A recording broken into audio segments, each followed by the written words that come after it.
Have you ever read a Nobel Prize announcement and just kind of scratched your head, thinking, what in the world does that actually mean? Yeah, they can be packed with some serious jargon. Well, today, we're going to crack one of them wide open. We're going to demystify a Nobel Prize-winning idea that literally changed how we think about, well, pretty much everything about our working lives. So our story kicks off in 2021. The biggest, most prestigious award in economics goes to the Canadian economist David Card. And this was a huge deal, you know? It was recognition for decades of work that really shook things up. So why'd he get it? The official citation reads, "For his empirical contributions to labor economics." Okay, sounds super important, right? But it's also a bit of a mouthful. Believe it or not, the secret to his entire revolutionary career is hiding right inside that one little phrase. So that's our mission for today. What does that phrase actually mean? We're going to take it apart piece by piece, and by the end, you'll see exactly why this idea was powerful enough to earn a Nobel Prize. Ready? Let's do it. All right, first things first. Let's tackle the second part of that phrase, labor economics.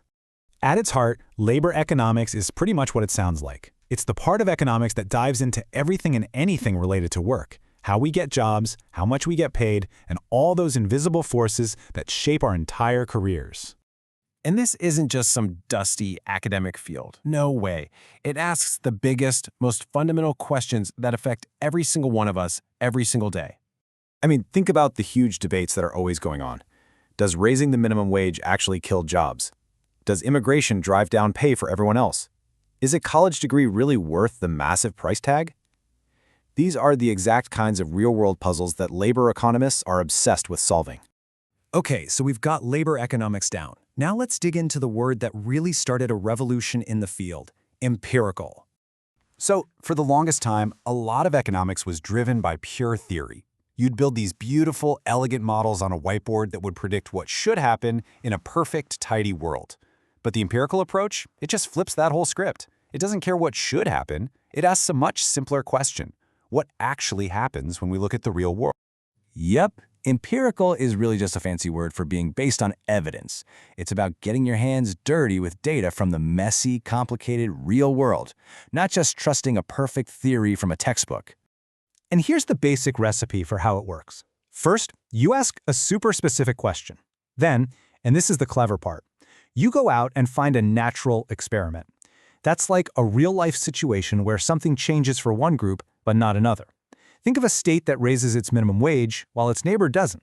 And finally, you just analyze the data. You compare the two places and see what really happened. Okay, you ready to put it all together? Let's combine these two big ideas, labor economics and the empirical method, to finally see what David Card's contribution was all about. This is what made his work legendary. He took those huge, thorny, real-world questions from labor economics, and he aimed this powerful data-first method right at them to find actual answers. What he did helped trigger this massive shift in the entire field of economics. See, before, so many of these arguments were just stuck in these endless loops of theoretical debate.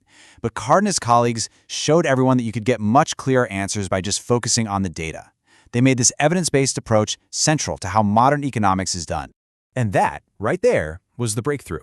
Instead of just arguing about what should happen according to Theory A versus Theory B, he could point to a real-world case, show the numbers, and say, look, this is what actually did happen. It was a way to just cut right through all the noise with cold, hard facts. So this is all fascinating for a bunch of academics, sure. But why does this contribution really matter to the rest of us? Why should you care? Well, for starters, there's the Nobel Prize. I mean, they don't just hand those things out. That alone tells you just how enormous the impact of this thinking really was. But honestly, the impact goes so far beyond just an award. This empirical revolution fundamentally changed how governments and policymakers think about making huge decisions. Today, when people debate policies on wages, education, or immigration, it's much more likely to be informed by serious, data-driven studies, all thanks to pioneers like Card, who showed everyone the way. So let's do a quick recap. Labor economics is just the study of our working lives. Empirical simply means you're basing your ideas on real-world evidence. And David Card's Nobel-winning contribution was to smash those two things together, to bring a data-first approach to the biggest economic questions out there. And the result? A world with smarter policies and a much deeper understanding of how the economy actually works. And this leaves us with a really fascinating thought to chew on. If this data-first approach can sometimes completely overturn theories that economists held for decades, which of our own common-sense beliefs about how the economy works might not survive a collision with the actual evidence? Makes you think, doesn't it?